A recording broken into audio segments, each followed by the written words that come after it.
محبت کیا ہے دل کا درد سے معمور ہو جانا، بتائے جا کسی کو سونپ کر مجبور ہو جانا۔ اقامت کون کا ہے، یعنی تکبیر کون دے؟ تکبیر کا حق اور افضل یہی ہے کہ جو اذان دے وہی تکبیر دے، جو اذان دے وہی تکبیر دے۔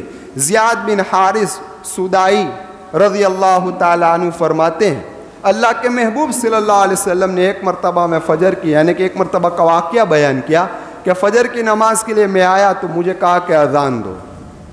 ہو سکتا ہے کہ اس وقت مؤذن خاص حضرت بلال رضی اللہ تعالیٰ عنہ موجود نہ ہو، تو آپ نے اس سدائی بھائی کو کہا کہ اذان دے دیجئے، انہوں نے اذان دے دی۔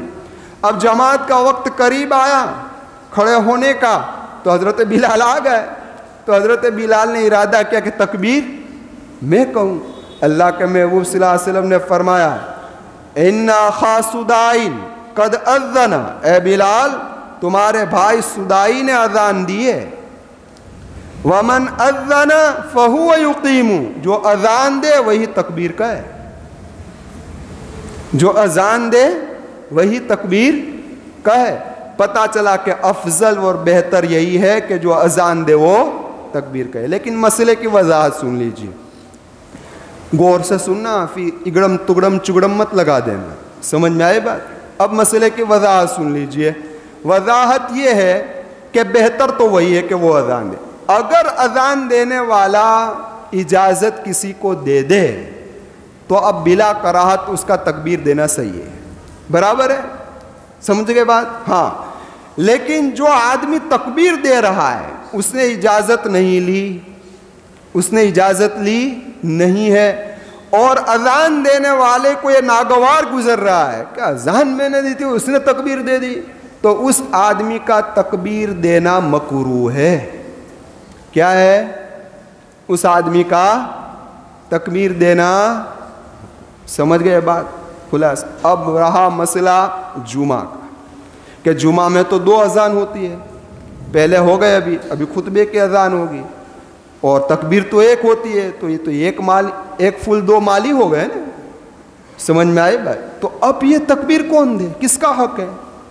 تو بھائی علماء نے لکھا ہے کہ جو پہلی اذان دے اسی کا حق ہے دوسری اذان دینے کا، اور اسی کا حق ہے تکبیر کے دینے کا، سمجھ میں آئی بات؟ سمجھ گئے؟ لیکن اب اس کی بھی وضاحت سن لیجئے کہ اگر کوئی دوسرا آدمی ابھی اذان دے رہا ہے، دوسری اذان، خطبے کی اذان دوسرا آدمی دے رہا ہے، اور اس نے پہلی اذان دینے والے کی اجازت لی نہیں ہے، تب بھی تکبیر کا حق پہلی اذان دینے والے کا ہے، کیونکہ اس نے تو اس کا حق چھین لیا ہے، سمجھ میں آئی بات؟ اس پہلے والے کا حق اس نے چھینا ہے، تو تکبیر کا حق پہلی اذان دینے والے کا ہوگا۔ لیکن اگر پہلی اذان دینے والے نے خطبے کی اذان دینے والے کو اجازت دے دی کہ بھائی تم خطبے کی اذان دے دینا، تو اس نے اپنا حق اب کیا کر دیا بھائی؟ ختم کر دیا، تو اب تکبیر کا حق یہ دوسری اذان دینے والے کا رہے گا، سمجھ گئے؟ لیکن بعض مسجدوں میں ایسا ہوتا ہے کہ پہلی اذان دینے والے الگ ہوتے ہیں اور دوسری اذان دینے والا الگ متعین ہوتا ہے، سمجھ میں آئی بات؟ تو ایسی صورت میں تکبیر کا حق دوسری اذان دینے والے کو ہے، اور اگر پہلی اذان دینے والا دے دے تب بھی کوئی حرج ہے نہیں۔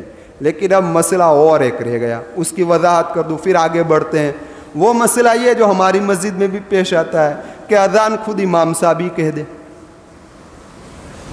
اذان کبھی مؤذن نہیں ہوتا تو امام اذان کہہ دیتا ہے، بعض مسجد کے اندر مؤذن ہی نہیں ہوتے، ساری ذمہ داری کا پوٹلا امام پر، مسجد بھی تم صاف کرو، اذان بھی تم دو، نماز بھی تم پڑھاؤ، اور مسجد کے دروازے بھی تم بند کرو، ساری ذمہ داری کس پر؟ امام پر ہوتی ہے۔ تو خیر، تو اگر امام نے اذان دی تو اب تکبیر کون کہے گا؟ تو کہ بہتر یہی ہے کہ امامی تکبیر کہے پھر مصلی پر آئے، امامی تکبیر کہے پھر مصلی پر آئے۔